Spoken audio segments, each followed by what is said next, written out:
स्वागत है आपका ITD न्यूज में। मैं हूं मुजीबुर रहमान अफजलपुर। इंडी तालुका में जनाब आबिद गद्दाल साहब के एजाज में अलविदाई तकरीब का इनेकाद। इंडी तालुका के मुख्तलिफ समाजी और सकाफती तंजीमों ने जनाब आबिद गद्दाल साहब के एजाज में एक शानदार अलविदाई तकरीब का इनेकाद किया। जनाब आबिद गद्दाल साहब ने सब डिवीज़न ऑफिसर SDM के तौर पर शानदार खिदमत अंजाम दिए और अब तरक्की पाकर एडिशनल डिप्टी कमिश्नर ADC के ओहदे पर उडुपी ज़िले के लिए रवाना हो रहे हैं। तकरीब में मुख्तलिफ मोअज़्ज़िज़ शख्सियात और तंजीमों के नुमाइंदों ने शिरकत की और आबिद गद्दाल साहब की ईमानदारी, मोहब्बत और अवामी खिदमत को सराहा। मुकर्रिरीन ने कहा कि इनका दौर बेहतरीन इंतज़ामी सलाहियतों और दयानतदारी की मिसाल था। आखिर में तमाम शिरका ने इनके नए ओहदे पर नेक ख्वाहिशात का इजहार किया और उम्मीद जाहिर की कि वह अपनी खिदमत इसी जज्बे और मोहब्बत के साथ अंजाम देते रहेंगे। आबिद गद्दाल साहब ने अपनी किताब में कहा कि इंडी के लोग नारल की तरह ऊपर से सख्त और अंदर से बहुत नरम है। मुझे इंडी के लोगों की खिदमत करके बड़ी खुशी महसूस हुई। इस अलविदाई तकरीब में इनके वालिद इस्माइल गद्दाल, इनके वालिदा रोशन बी गद्दाल, इनकी अहलिया सुमैया गद्दाल और इनकी बेटी सफ़ा गद्दाल और इनका बेटा मोहम्मद गद्दाल भी मौजूद थे। तमाम तंजीमों ने इनके वालिद और वालिदा को भी सम्मान किया और वालिदा को मुबारकबाद देते हुए कहा कि ऐसी औलाद बहुत कम माओं को मिलती हैं। ಶ್ರೀ ರಾಮಚಂದ್ರೇಶ್ವರ ಮಹಾಸ್ವಾಮೀಜಿಯವರೇ ಅವರನ್ನ ನಮಸ್ಕರಿಸುತ್ತಾ, ವೇದಿಕೆ ಮೇಲೆ ನಮ್ಮ ಇಂಡಿ ನಗರದ ಪ್ರಥಮ ಪ್ರಜೆಯಾದಂತಹ ಶ್ರೀ ಲಿಂಬಾಜಿ ರಾಠೋಡ್ ಅವರಿದ್ದಾರೆ. ಜಿಲ್ಲಾ ಮಟ್ಟದ ಗ್ಯಾರಂಟಿ ಅಧ್ಯಕ್ಷರಾದಂತಹ ಹಿರಿಯರಾದಂತಹ ಇಲಿಯಾಸ್ ಗೋರಾಮಣಿಯವರೇ, ನಮ್ಮ ಇಂಡಿ ತಾಲೂಕಿನ ತಹಸೀಲ್ದಾರರಾದಂತಹ ವಿಜಯ್ ಕಡಕ್ಬಾವಿ ಅವರೇ, ತಾಲೂಕು ಗ್ಯಾರಂಟಿ ಅಧ್ಯಕ್ಷರಾದಂತಹ ಮತ್ತು ಈಗಾಗಲೇ ತಮ್ಮ ಒಂದು ಭಾವನೆಗಳನ್ನ ವ್ಯಕ್ತಪಡಿಸಿರುವಂತಹ ಶ್ರೀ ಪ್ರಶಾಂತ್ ಕಾಳೆ ಅವರೇ, ನಮ್ಮ ಇಂಡಿ ಬಾರ್ ಅಸೋಸಿಯೇಷನ್ ತಾಲೂಕು ಅಧ್ಯಕ್ಷರಾದಂತಹ ನ್ಯಾಯವಾದಿಗಳಾದಂತಹ ಹಿರಿಯರಾದಂತಹ ಶ್ರೀ SD ಬುದಿಯಾಳ್ ಸರ್ ಅವರೇ, ನಮ್ಮ ತಾಲೂಕು ಪಂಚಾಯತಿಯ EO ಅವರಾದಂತಹ ಶ್ರೀ ನಂದೀಪ್ ರಾಠೋಡ್ ಅವರೇ, ಈಗಾಗಲೇ ಮಾತನಾಡಿ ನಿರ್ಗಮಿಸಿರುವಂತಹ PO ಅವರಾದಂತಹ ಅಲ್ಗೂರ್ ಅವರೇ, ಹಿರಿಯರಾದಂತಹ ಬಹಳ ಸಂಘಜೀವಿಯಾದಂತಹ ಶ್ರೀ ಜಟ್ಟಪ್ಪನ ಗೌಡಿಕಕ್ಕ ಅವರೇ, ಧನ್ಯವಾದಗಳನ್ನ ಅರ್ಪಿಸ್ತೀನಿ. ಯಾಕಂದ್ರೆ ಜೀವನ ಬರುವಾಗ ಪ್ರತಿ ಸಾರಿ ನಾವು ಏನಾಗತ್ತಂದ್ರೆ ಮನುಷ್ಯ ಹುಟ್ಟುವಾಗಲೂ ಕೂಡ ಅಳತಾನೆ ಹುಟ್ಟುತ್ತಾನೆ, ಸಾಯುವಾಗ ಕೂಡ ಅಳತಾನೆ ಹೋಗ್ತಾನೆ. ಆದ್ರೆ ನಡುವಿನ ಜೀವನ ಮಾತ್ರ ನಗ್ತಾ ನಗ್ತಾ ಸಾಗಿಸ್ತದೆ. ಒಂದು ಬಹಳ ಫೇಮಸ್ ಕೊಟೇಶನ್ ಇದೆ. ಏನಂತಂದ್ರೆ ಇಲ್ಲಿವರೆಗೂ ನಮ್ಮಲ್ಲಿ ನಾವು ಏನ್ ತಿಳ್ಕೊಂಡಿದ್ದಂತೆ ಸಕ್ಸಸ್ ಲೀಡ್ಸ್ ಟು ಹ್ಯಾಪಿನೆಸ್ ಅಂತ ಹೇಳಿದ್ವಿ. ಸಕ್ಸಸ್ ಲೀಡ್ಸ್ ಟು ಹ್ಯಾಪಿನೆಸ್ ಅಂತ ಹೇಳಿ, ಆದ್ರೆ ಆಕ್ಚುಲಿ ಏನಂತಂದ್ರೆ ಹ್ಯಾಪಿನೆಸ್ ಲೀಡ್ಸ್ ಟು ಸಕ್ಸಸ್. ಯಾರು ಲವಲವಿಕೆಯಿಂದ ಖುಷಿ ಖುಷಿಯಾಗಿ ತಾನು ಮತ್ತೆ ಇತರರನ್ನು ಸಂತಸ ಪಡುವುದರೊಳಗೆ ತನ್ನ ಜೀವನ ಬದುಕ್ತಾರಲ್ಲ, ಅವರೇ ನಿಜವಾದಂತ ಒಂದು ಸಕ್ಸಸ್ ಅನ್ನು ಪಡೆಯುತ್ತಾರೆ. ನಾನು ಇಂಡಿ ಉಪವಿಭಾಗಾಧಿಕಾರಿ ಅಂತ ಹೇಳೋಕ್ಕಿಂತಲೂ ಮುಖ್ಯವಾಗಿ ನಾನು ಏನ್ ಹೇಳಕ್ ಬಯಸ್ತೇನೆಂದ್ರೆ, ನಾ ಇಂಡಿ ಉಪವಿಭಾಗದ ಪ್ರಮುಖ ಸೇವಕರು, ಉಪವಿಭಾಗದ ಸೇವಕರು. ಯಾಕಂದ್ರೆ ನಾವು ಅಧಿಕಾರಿ ಅಂತಂದ್ರೆ ಒಂದ್ಸಲ ಗೌರವ ಬಂದ್ಬಿಡ್ತೇವೆ. ಅಧಿಕಾರಿ ಅಲ್ಲ, ನಾವು ಸೇವಕರು. ನಾವು ನೇಮಕ ಆಗೋದನ್ನೇ ಏನಂತ ನೇಮಕ ಆಗ್ತೀವಿ ಅಂದ್ರೆ ಸಿವಿಲ್ ಸರ್ವೆಂಟ್ ಅಂತ ನೇಮಕ ಆಗ್ತೀವಿ. ನಾವು ನೇಮಕ ಆಗೋದು UPSC ಇಂದ ನೇಮಕ ಆಗಿದ್ರೆ, UPSC ಅಂದ್ರೆ public service commission, union public service commission ಅಂತ ಹೇಳಿ.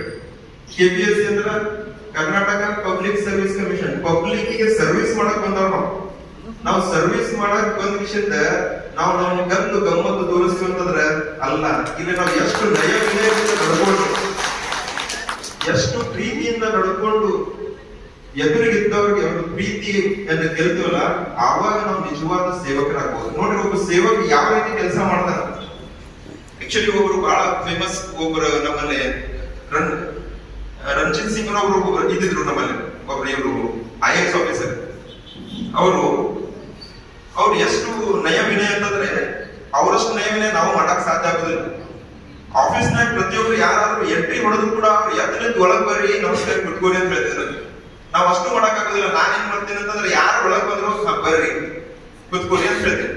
ಅವ್ರು ಎತ್ತಲಿದ್ದು ಬರ್ರಿ ಕುತ್ಕೋರಿ ಅಂತ ಹೇಳ್ತಿದ್ರು. ಅಷ್ಟು ನಯವಿನೇ ನಮ್ ಕಡೆ ಬರ್ಲಿಲ್ಲ. ಅಷ್ಟು ನಯವಿನೇ ಬರ್ಬೇಕು ಆಕ್ಚುಲಿ. ಯಾಕಂದ್ರೆ ನಾವು ಸೇವೆ ಮಾಡಕ್ ಬಂದೀವಿ, ಸೇವೆ ತಗೊಳಕಲ್ಲ, ಸೇವೆ ಮಾಡಕ್. ಸೇವಕರು ಯಾವ ರೀತಿ ಇರಬೇಕು ಅದನ್ನ ಹೇಳಿ. ಇದು ಮತ್ತೆ ಯಾಕೆ ಸೇವೆ ಮಾಡೋದು ದೊಡ್ಡದು ಅಂತ ಹೇಳಿದ್ರೆ, ನಾವು ಎದುರಿಗೆ ಬಂದು ನಿಂತಾವ ಬೇರೆ ನಾವು ಯಾರು ಅಲ್ಲ. ಆಕ್ಚುಲಿ ಅದು ನನ್ನ ಪ್ರತಿಬಿಂಬ ಆಗ್ತಿರ್ಬೇಕು. ನಾನು ಎದುರಿಗಿದ್ದವರಿಗೆ ಯಾವ ರೀತಿಯಾಗಿ ಕೆಲಸ ಮಾಡ್ತೀನಲ್ಲ ಅದರ ಪ್ರತಿಫಲ ನನಗೆ ಬರ್ತದೆ. ನಾ ಎದುರಿಗಿದ್ದವರಿಗೆ ಒಳ್ಳೆ ಕೆಲಸ ಮಾಡಿದ್ರೆ ನನಗೆ ಫಸ್ಟ್ ಒಳ್ಳೇದಾಗುತ್ತೆ. ಅವ್ರು ಒಳ್ಳೇದಾಗೋಕ್ಕಿಂತ ಮುಂಚೆ ಫಸ್ಟ್ ನನಗೆ ಒಳ್ಳೇದಾಗುತ್ತೆ. ಎದುರಿಗಿದ್ದವ್ರು ನಾನು ಏನಾದ್ರು ಕೆಟ್ಟದ್ದು ಮಾಡಕ್ ಬಯಸಿ ಕೆಟ್ಟದ್ದು ಮಾಡಿದ್ರೆ ಅವ್ರಿಗೆ ಕೆಟ್ಟದಾಗೋಕ್ಕಿಂತ ಮೊದಲು ನಾನು ಕೆಟ್ಟದಾಗುತ್ತೆ. ಯಾಕಂದ್ರೆ ಅದು ಪ್ರತಿಬಿಂಬ.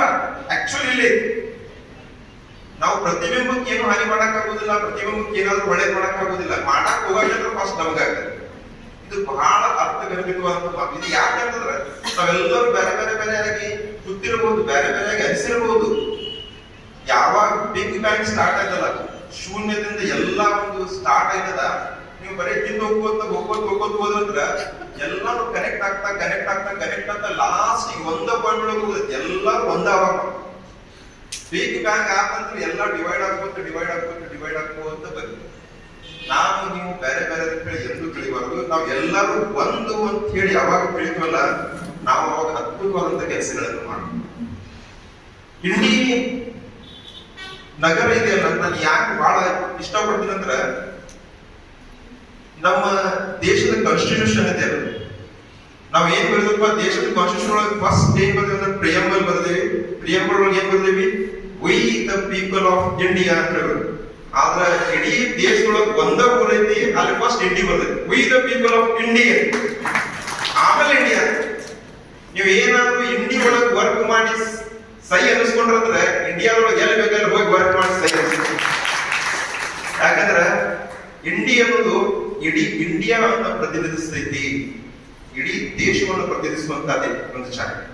ಅದರ ಸಲುವಾಗಿ ಈ ಜಾಗದೊಳಗೆ ಹೇಳ್ತಾರಲ್ಲ, ನಮ್ಮ ಜನ, ನಾ ಬಹಳ ಸಲ ಹೇಳ್ತೀನಿ, ನಮ್ಮ ಜನ ಯಾಕಂದ್ರೆ ತೆಂಗಿನಕಾಯಿ ಇದ್ದಾಗ ಮ್ಯಾಲೆ ಬಹಳ ಗಟ್ಟಿ ಅನಿಸ್ತೀವಿ ನಾವು, ಬಹಳ ಗಟ್ಟಿ ಮ್ಯಾಲೆ.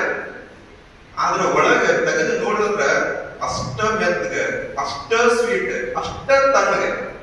ಹಂಗ ನಮ್ಮ ಇಂಡಿ ಜನ ನಾವು ಹೊರಗಿನಷ್ಟ ಸ್ವಲ್ಪ ಗಟ್ಟಿ ಅನಿಸ್ತೀವಿ, ಅದನ್ನು ಒಳಗೆ ಹೋಗಿ ನೋಡ್ಬೇಕು. ಅಂತ ಒಂದು ಜನ ನಿಮ್ಗೆ ಎಲ್ಲೂ ಸಿಗಂಗಿಲ್ಲ. ಇಷ್ಟು ಪ್ರೀತಿ ಪ್ರೇಮ ನಿಮ್ಗೆ ಎಲ್ಲೂ ಸಿಗಂಗಿಲ್ಲ. ಏನ್ ಹೇಳ್ತೀನಿ ನಾನು, ಬೇರೆ ಕಡೆ ಬಹಳಷ್ಟು ಕಡೆ ಸರ್ವಿಸ್ ಮಾಡಿ ಬಂದಿರ್ತೀವಿ ನಾವು. ಬರುತ್ತೆ ಅಲ್ಲಿ ಈ ರೀತಿ ನಯ ವಿನಯ ಇದೆಯಲ್ಲ. ಒಂದು ಸಾರಿ ನಂಬಿದ್ರ ನಮ್ಮ ಈಗ ಹೇಳ್ತಿರಲ್ಲ, ಎಷ್ಟು ಪ್ರೀತಿಯಿಂದ ಹೇಳ್ತಿರೋದ್ರ ನನಗೆ ಎಷ್ಟು ಸಂತೋಷ ಆಗತ್ತೆ. ನಮ್ಮ ಮನೆಯ ಮಗ ಅಂತ ಹೇಳಿ ಗೊತ್ತಿರಲ್ಲ, ಅದಕ್ಕಿಂತ ಏನ್ ದೊಡ್ಡ ಹೇಳಿ. ಇದು ವಚನ ಸಾಹಿತ್ಯದೊಳಗ ಅಣ್ಣ ಬಸವಣ್ಣನವರು ಹೇಳಿದಂತದ್ದು. ಇವ ನಾರವ ಅಂತ ಎನಿಸಿದ್ರಯ್ಯ, ಇವ ನಮ್ಮವನೆಂದೆನಿಸಯ್ಯ, ಇವನ ನಮ್ಮ ಮನೆಯ ಮಗನೆಂದೆನಿಸಯ್ಯ. ಆ ಒಂದು ಸಂಪ್ರದಾಯ, ಆ ಒಂದು ಬಸವನಾಡಿನ ಪರಂಪರೆ ಇಲ್ಲಿ ಮಾತ್ರ ನೀವು ಕಾಣಕ್ ಸಾಧ್ಯ, ಬೇರೆ ಕಡೆ ಇದು ಇಂಥ ಒಂದು ಒಳ್ಳೆಯ ಒಂದು ಪರಿಸರದಲ್ಲಿ ನಾವು ನಮ್ಮಿಂದ ಎಷ್ಟು ಸಾಧ್ಯ ಅಷ್ಟು ಸೇವೆ ಮಾಡಕ್ ಪ್ರಯತ್ನ ಮಾಡೋದು. ಏನಿತ್ತು ಅಂದ್ರ ಬಹಳ ಒಳ್ಳೆ ಮಾತುಗಳು ಬರ್ತಿರ್ತಾವ. ನೋಡ್ಬೇಕು, ಬಹಳಷ್ಟು ನಮ್ಮ ವೇದದ ಸಾರ ಏನ್ ಹೇಳ್ತಂದ್ರ ವಸುದೈವ ಕುಟುಂಬಕಂ. ಇಡೀ ವಸುದೈವ ಏನಿದೆಯಲ್ಲ, ಪೂರ್ತಿ ಜಗತ್ತಿನೊಳಗಿರುವಂತ ಎಲ್ಲರೂ ಕೂಡ ಒಂದೇ ಕುಟುಂಬದ ಸದಸ್ಯರು. ಇದೇ ತರನಾಗಿ ಒಂದು ಬಹಳ ಫೇಮಸ್ ನಮ್ಮಲ್ಲಿ ಅರಬಿಕ್ ಒಳಗೆ ಒಂದು ಏನಿದೆ ಅಂತಂದ್ರ ಪೂರಿ ಮಖ್ಲೂಕ್ ಅಲ್ಲಾಹ್ ಕಾ ಕುಂಬಾ ಹೈ. ಪೂರಿ ಮಖ್ಲೂಕ್ ಅಲ್ಲಾಹ್ ಕಾ ಕುಂಬಾ ಅಂದ್ರೆ ಏನ್ ಹೇಳ್ರಿ, ಬರೇ ಮನುಷ್ಯರಷ್ಟೇ ಅಲ್ಲ, ಜಗತ್ತಿನೊಳಗಿರುವಂತ ಪ್ರತಿಯೊಂದು ಜೀವಿ ಕೂಡ ಅಲ್ಲಾಹನ ಕುಟುಂಬದ ಸದಸ್ಯ. ವಿಚಾರ ಮಾಡಿ, ನಾವು ಅಲ್ಲಾಹನ ಕುಟುಂಬದ ಸದಸ್ಯನಿಗೆ ಏನಾದ್ರೂ ಒಳ್ಳೇದ್ ಮಾಡ್ರೆ ಅದ್ರ ಮಾಲಕ್ ನಮಗೆ ಏನ್ ಮಾಡ್ತಾರ? ಅದರ ಮಾಲಕ್ ಏನ್ ಮಾಡ್ತಂದ್ರ, ನನ್ನ ಕುಟುಂಬದ ಸದಸ್ಯರಿಗೆ ನೀವು ಒಳ್ಳೇದ್ ಮಾಡಾಕತ್ತೀವ ಅಂದ್ರ ಫಸ್ಟ್ ನನಗೆ ಒಳ್ಳೇದ್ ಮಾಡ್ತೀವಿ ಅಂತ ಒಂದು ಸೇವಾ ಮನೋಭಾವದಿಂದ ನಾವು ದುಡಿದೀವಿ ಅಂತಂದ್ರ ಬಹಳಷ್ಟು ಇಲ್ಲಿ ಕೆಲಸ ಮಾಡ್ಬೋದು. ಇಂಥ ಒಂದು ಕೆಲಸ ಮಾಡ್ಲಿಕ್ಕೆ ನನಗೆ ಇಲ್ಲಿ ಸಹಾಯ ಸಹಕಾರ ಬಹಳಷ್ಟು ಜನ ನೀಡಿದಾರ. ಅದ್ರೊಳಗೆ ನಾವು ಪ್ರಥಮವಾಗಿ ನಮ್ಮ ಈ ಭಾಗದ ಮಾನ್ಯ ಜನಪ್ರಿಯ ಶಾಸಕರಾದ ಶ್ರೀ ಯಶವಂತರೇಗೌಡ ಪಾಟೀಲ್ ಸಾಹೇಬರಿಗೆ ನೆನ್ಸಕ್ ಬಯಸ್ತೀನಿ. ಅವರಿಗೆ ಹೃದಯಪೂರ್ವಕವಾದಂತಹ ಅಭಿನಂದನೆಗಳನ್ನು ಮತ್ತು ಧನ್ಯವಾದಗಳನ್ನ ಹೇಳಕ್ ಬಯಸ್ತೇನೆ. ಯಾಕಂದ್ರೆ ಇಲ್ಲಿ ಕೆಲಸ ಮಾಡ್ಲಿಕ್ಕೆ ನನಗೆ ಬಹಳ ಸಹಾಯ ಸಹಕಾರ 19 ತಿಂಗಳು ಮುಗಿತು. ನೆನೆಗೆ 19 ತಿಂಗಳು ಒಂದು ಬಹಳ ಸಹಾಯ ಸಹಕಾರವನ್ನ ನೀಡಿದ್ರು. ನಾನು ಅದಕ್ಕೆ ಹೇಳಿದೆ, ಸಾಹೇಬರು ಮಗಳ ಮದುವೆ ಇದ್ದಾಗ ನನ್ನ ತಂಗಿ ಮದುವೆ ಇದ್ರು. ನನ್ನ ತಂಗಿ ಮದುವೆ ಅಂತ ತಿಳ್ಕೊಂಡು ನಾವು ಓಡಾಡಿ ಮದುವೆ ಮಾಡಿಸ್ತಿದ್ವಿ. ಆ ರೀತಿ ಒಂದು ಕುಟುಂಬದ ಸದಸ್ಯರ ತರ ನಮ್ಮನ್ನೆಲ್ಲರೂ ನೋಡಿದ್ದಾರೆ. ಅದರ ಜೊತೆಗೆ ನನಗೆ ಬಹಳಷ್ಟು ಸಹಾಯ ಸಹಕಾರ ಮಾಡಿದಂತ ನಮ್ಮ ವಿಧಾನಸಭೆಯ ಸ್ಪೀಕರ್ ಆದಂತ ಶ್ರೀ ಯುಟಿ ಖಾದರ್ ಸಾಹೇಬರು ಕೂಡ ಈ ಸಂದರ್ಭದಲ್ಲಿ ನಾನು ನೆನೆಸಕ್ ಬಯಸ್ತೀನಿ. ಅವರಿಗೆ ಧನ್ಯವಾದಗಳು ಅರ್ಪಿಸ್ತೇನೆ. ನಮ್ಮ ಜಿಲ್ಲೆಯ ಡಿಸ್ಟ್ರಿಕ್ಟ್ ಇನ್ಚಾರ್ಜ್ ಮಿನಿಸ್ಟರ್ ಸಾಹೇಬರು ಶ್ರೀ ಎಂ ಬಿ ಪಾಟೀಲ್ ಸಾಹೇಬರನ್ನು ಕೂಡ, ಸುನಿಲ್ಗೌಡ ಪಾಟೀಲ್ ಸಾಹೇಬರು ಕೂಡ ನಾನು ಬಹಳಷ್ಟು ಧನ್ಯವಾದಗಳು ಅರ್ಪಿಸ್ತೇನೆ. ನಮ್ಮ ಈ ಸುತ್ತಿನ ಎಲ್ಲ ಶಾಸಕರು ಕೂಡ ನನಗೆ ಬಹಳ ಸಹಾಯ ಸಹಕಾರ ಮಾಡಿದ್ದಾರೆ. ಅವ್ರಿಗೂ ಕೂಡ ನಾನು ಈ ಸಂದರ್ಭದಲ್ಲಿ ಬಹಳಷ್ಟು ಧನ್ಯವಾದಗಳು ಅರ್ಪಿಸ್ತೇನೆ. ಅದರ ಜೊತೆಗೆ ನನ್ನ ಗೆಳೆಯ ಬಸವರಾಜ್ ಬಗ್ಲಾರ್ ಅವರು ಪಿಡಿಒ ಇದ್ರು ಕೂಡ ನಾನು ಅವರಿಗೆ ಸರ್ ಅಂತಾನೆ ಕರೀತೀನಿ. ಯಾಕಂದ್ರೆ ಅಂತ ಒಂದು ಅನನ್ಯತೆ ಭಾವನೆ ಸ್ಟಾರ್ಟಿಂಗ್ ಇಂದ ಇಲ್ಲಿವರೆಗೂ ಕೂಡ ಒಂದು ಸಹೋದರ ತರ ನಾವು ಇರ್ತೀವಿ. ಯಾವಾಗ ಅವರು ನನಗೆ ಟೋಟಲ್ ಯಾವಾಗ್ಲೂ ಕೂಡ ಒಂದು ಬ್ಯಾಕ್ ಬೋನ್ ಆಗಿ ಯಾವಾಗ್ಲೂ ಹೆಲ್ಪ್ ಮಾಡ್ಬೋದು ಬಂದಿದ್ದಾರೆ. ನಾನು ಬಸವರಾಜ್ ಬಗ್ಲಾರ್ ಅವರು ಕೂಡ ಧನ್ಯವಾದಗಳು ಅರ್ಪಿಸಕ್ ಬಯಸ್ತೀನಿ. ಮತ್ತೆ ಶ್ರೀ ಸನ್ನಪ್ಪ ಕಳವಾರ್ ಅವರು ನನಗೆ ಬಹಳಷ್ಟು ಸಹಾಯ ಸಹಕಾರ ಮಾಡಿದ್ದಾರೆ. ಅವರಿಗೂ ಕೂಡ ಈ ಸಂದರ್ಭದಲ್ಲಿ ಸಭೆ ಶ್ರೀ ಆಸಿಫ್ ಜಮಾದಾರ್ ಅವರು ಕೂಡ ಬಹಳಷ್ಟು ಸಹಾಯ ಸಹಕಾರ ಮಾಡಿದ್ದಾರೆ. ಇಷ್ಟ ಅಲ್ಲ, ಎಲ್ಲರೂ ಕೂಡ ಬಹಳಷ್ಟು ಸಹಾಯ ಸಹಕಾರ ಮಾಡಿದ್ದಾರೆ. ಅವರಿಗೂ ಎಲ್ಲರೂ ಕೂಡ ಒಂದು ಸಹಾಯ ಸಹಕಾರಕ್ಕೆ ನಾನು ಈ ಸಂದರ್ಭದಲ್ಲಿ ನೆನೆಸ್ತೀನಿ. ಜೊತೆಗೆ ನನ್ನ ಡಿ.ಎಡ್ ಗೆಳೆಯರ ಬಳಗ ಬಂದಿದೆ. ಎಲ್ಲರೂ ಬಂದಿದ್ದಾರೆ. ನನ್ನ ಫ್ರೆಂಡ್ಸ್ ಯಾವಾಗ್ಲೂ ನಾವು ಮುಂದೆ ಹೋದಾಗ ಹಿಂದೆ ಮರ್ಕೊಂಡು ಹೋಗ್ಬಾರ್ದು. ನಾವು ಎಷ್ಟು ಹಿಂದೆ ನೆನಪಿಸ್ಕೊತೀವಲ್ಲ ಅಷ್ಟು ಮುಂದೆ ಚೆನ್ನಾಗಿ ಹೋಗ್ಬೋದು. ಅದರ ಸಲುವಾಗಿ ನನ್ನ ಫ್ರೆಂಡ್ಸ್ ಯಾವಾಗಲೂ ನನಗೆ ಬ್ಯಾಕ್ ಸಪೋರ್ಟ್ ಆಗಿ ಬ್ಯಾಕ್ ಬೋನ್ ಆಗಿದ್ದಾರೆ. ನನ್ನ ಎಲ್ಲ ಫ್ರೆಂಡ್ಸ್ ಗಳನ್ನು ಕೂಡ ನಾನು ಈ ಸಂದರ್ಭದಲ್ಲಿ ಬಹಳಷ್ಟು ಪ್ರೀತಿಯಿಂದ ಧನ್ಯವಾದಗಳನ್ನ ನಾನು ಹೇಳಕ್ ಬಯಸ್ತೀನಿ. ಇಲ್ಲಿ ನಾನು ಬಹಳಷ್ಟು ಕೆಲಸಗಳನ್ನ ಮಾಡಿಲ್ಲ ಅನ್ನೋದು ನಾನು ವಿವರಣೆ ಮಾಡಕ್ ಹೋಗುದಿಲ್ಲ. ನಾವೆಲ್ಲರೂ ಈಗಾಗಲೇ ಹೇಳಿದಿರಿ. ಆದ್ರೆ ಕೆಲವೊಂದು ಕೆಲಸಗಳನ್ನ ನಾನು ನೆನಪಿಸ್ಕೊಳಕ್ ಬಯಸ್ತೀನಿ. ಜಸ್ಟ್ ನಾವು ಏನ್ ಮಾಡಿದೀವಿ ಅನ್ನೋದನ್ನ. ಉದಾಹರಣೆಗೆ ನಾನು ಸ್ಟಾರ್ಟಿಂಗ್ ಬಂದಾಗ ಇಂಡಿಯಲ್ಲಿ ಎಸ್ ಫಾರ್ ಇಂಡಿಯಾ ಅಂತ ಹೇಳಿ ಕಾರ್ಯಕ್ರಮ ಮಾಡಿದೆ. ಯಾಕಂತಂದ್ರೆ ನಮ್ಮ ಇಮೇಜ್ ಹೊರಗಡೆ ಹೇಗಿದೆ ಅದನ್ನ ಚೇಂಜ್ ಮಾಡಬೇಕು. ಇಮ್ಯಾಜಿನ್ ಮಾಡಿ, ಜಸ್ಟ್ ಸಿಂಗಾಪುರ್ ಅಂದ್ಕೊಳ್ಳಿ ನಮ್ಗೆ ಯಾವ ರೀತಿ ಇಮ್ಯಾಜಿನ್ ಬರ್ತದೆ ಹೊರಗೆ, ನಮ್ಗೆ ಏನ್ ಅನ್ಕೊಳ್ಳ ಸಿಂಗಾಪುರ್ ಅಂದ್ರೆ ಯಾವ ರೀತಿ ಇಮ್ಯಾಜಿನೇಷನ್ ಬರ್ತದೆ. ಓಕೆ, ಬೇರೆ ಒಂದು ಯಾವ್ದಾದ್ರು foreign rich country, example America ಅಂದ್ರೆ ಯಾವ ರೀತಿ ಸ್ಟ್ರೀಟ್ಸ್, ಜಪಾನ್ ಅಂದ್ರೆ ಯಾವ ರೀತಿ ಸ್ಟ್ರೀಟ್, ಅದೇ ತರನಾಗಿ ನಾವು ತಿಳ್ಕೋಬೇಕು ಇಂಡಿಯಾ ಅಂದ್ರೆ ಹೊರಗಡೆ ಯಾವ ರೀತಿ ಪ್ರೊಡಿಕ್ಷನ್, ಅದನ್ನ ನಾವು ಚೇಂಜ್ ಮಾಡ್ಬೇಕು. ಅದನ್ನು ಚೇಂಜ್ ಮಾಡಕ್ ನಾವು ಹಗಲಿರೋಣ ಶ್ರಮಿಸಬೇಕು. ಅದ್ರ ಸಲುವಾಗಿ ನಾವು ಸ್ಪಷ್ಟ ಮುಸ್ಕಿನ್ ಸಲುವಾಗಿ ಕೆಲಸ ಮಾಡೋ ಮುಂದ ಮುಸುಕನ್ನ ಸ್ಟಾಪ್ ಮಾಡಕ್ ನಾವ್ ಏನಾದ್ರು ಪ್ರಯತ್ನ ಮಾಡ್ಬೇಕಾದ್ರೆ ನಾವು ಬಹಳ ಹೆಲ್ಪ್ಲೆಸ್ ಫೀಲ್ ಮಾಡ್ತೀವಿ. ಬಹಳಷ್ಟು ಕಡೆ ಹೆಲ್ಪ್ ಸಿಗಂಗಿಲ್ಲ. ನಮ್ಗೆ ಯಾರು ನಮ್ ಹೆಲ್ಪಿಗೆ ಬರ್ಬೇಕಲ್ಲ ಅವ್ರ ಹೆಲ್ಪಿಗೆ ಬರಂಗಿಲ್ಲ. ಎಲ್ಲಾರು ಕೈಗೊಂಡು ಹೋಗ್ತಾರೆ. ರಾತ್ರಿ ಅಂತ ಒಂದು ಏರಿಯಾದೊಳಗೆ ನಾವು ಓಡಾಡಿ ನಮ್ ಕಡೆ ಏನ್ ಬರೀ ಬಿದಿರ್ ಕತ್ ಅಷ್ಟ, ಬಿದಿರಿನ ಕಡೆಗೆ ಅಷ್ಟ ತಿರ್ಗಾಡಬೇಕು, ತಗೊಂಡು ಹೋಗ್ಬೇಕಲ್ಲ ಕತ್ತಲ್ದಾಗ ಅಂತಲ್ಲೆಲ್ಲ ತಿರುಗಾಡಿ. ನನ್ನ ಒಂದ್ಸಲ ಅನಿಸ್ತು, ರಾತ್ರಿ ನಾವು ಓಡಾಡುವಾಗಲೆಲ್ಲ ಪೂರ್ತಿ ರಿವರ್ ಬೆಡ್ ಮೇಲೆಲ್ಲ ಓಡಾಡ್ಬೇಕು ನಾವು ರಾತ್ರಿ. ಬೇಕಾದ್ರೆ ನಮ್ಮ ಹತ್ತಾರಿಲ್ಲ ಅದನ್ನ ಕೇಳಿ ರಾತ್ರಿ ಪೂರ್ತಿ ರಿವರ್ ಬೆಡ್ ಮೇಲೆ ಎಲ್ಲಾ ಕಡೆ ಓಡಾಡಿ ಅಲ್ಲಿ ಒಟ್ಟಲ್ಲಿ ಹೋಗ್ಲಾರ್ದಂಗ ಸುತ್ತ ಹೋಗ್ಲಾರ್ದಂಗ ನಾವು ಪ್ರಯತ್ನ ಮಾಡಿ ಅದರೊಳಗೆ ಯಶಸ್ವಿ ಕೂಡ ಆಗಿದ್ದೀವಿ ಅಂತ ಅನ್ಕೊಂಡಿದ್ವಿ. ಮತ್ತೆ ಸಿದ್ದಿಗಿ ವಕ್ಫ್ ಪ್ರಾಪರ್ಟಿ ಎನ್ಕ್ರೋಚ್ಮೆಂಟ್ ಆಗಿತ್ತು. 170 ಅಂಗಡಿಗಳು, 40 ಮನೆಗಳು ಅವರು ಸ್ವಯಂ ಪ್ರೇರಿತವಾಗಿ ತಕ್ಕೊಳ್ಳುವಾಗಿ ಅವ್ರಿಗೆ ಮನಸ್ಸು ಪರಿವರ್ತನೆ ಒಂದು ಪ್ರೇರಕವಾಗಿ ಮಾತಾಡಿ ಅದೊಂದು ಎನ್ಕ್ರೋಚ್ಮೆಂಟ್ ರಿಮೂವ್ ಮಾಡಿಸಿದ್ವಿ. ಬಹಳ ಮಹತ್ವದಂತಂದ್ರೆ ಇಲ್ಲಿ ಸಾತ್ವಿಕ ಆಪರೇಷನ್, ಲಜ್ಜಾನದೊಳಗೆ ಸಾತ್ವಿಕ ಆಪರೇಷನ್ ಇದೆಯಲ್ಲ, ನಮ್ ಎಲ್ಲರೂ ಸತ್ವ ಪರೀಕ್ಷೆ 22 ತಾಸು ನಿಂತು ನಾವು ಮಾಡಿದಂತ ಪ್ರಯತ್ನ ಎಲ್ಲ ಹೃದಯದೊಳಗೆ ಏನಾಗುತ್ತೆ ಏನಿಲ್ಲ. ಪ್ರತಿ ಕ್ಷಣ ನಾವು ಬಾವಿ ಒಳಗೆ ನೋಡ್ತೀವಿ ಏನಾಗುತ್ತೆ ಏನಿಲ್ಲ. ಅಂತ ಒಂದು ಪರಿಸ್ಥಿತಿ ಇದಲ್ಲ, ಪೂರ್ತಿ ಭಾರ ಬರುತ್ತೆ ದೇವ್ರ ಮೇಲೆ. ನಾವ್ ಏನ್ ನೋಡ್ತೀವಿ ಅಂದ್ರೆ, ನಾನು ಡಿ.ಸಿ ಸಾಹೇಬ್ ಬರೀ 2 ಮಾತು ಕೇಳ್ತಿದ್ವಿ. ಅಲ್ಲಿ ಹಿಡ್ಕೊಂಡು ನಿಂತಿದ್ರಲ್ಲಿ ನಾವು ಹೋಗಿ ಅಲ್ಲಿ CCTV ಒಳಗೆ ನೋಡ್ತಿದ್ವಿ, ಅವನು ಕಾಲು ಅಳಗಾಡಕತ್ತವ ಇಲ್ಲ, ಅವನು ಬೆರಳು ಅಳಗಾಡಕತ್ತವ ಅಂತಂದ್ರ ಅವ್ನ ಬೆರಳು ಅಳಗಾಡಕತ್ತವ. ಒಂದು ಸರ್ ಏನ್ ಹೇಳಿದ್ರು, ಒಬ್ರು ಡಾಕ್ಟರ್ ಏನ್ ಹೇಳಿದ್ರ, ಸರ್ ಕಾಲು ನೀಲಿ ಆಗಕತ್ತವ ಅಂದ್ರು. 2:30 ಸುಮಾರಿಗೆ ರಾತ್ರಿ ಕಾಲು ನೀಲಿ ಆಗತ್ತವ ಸರ್ ಅನ್ನೋದ್ರು.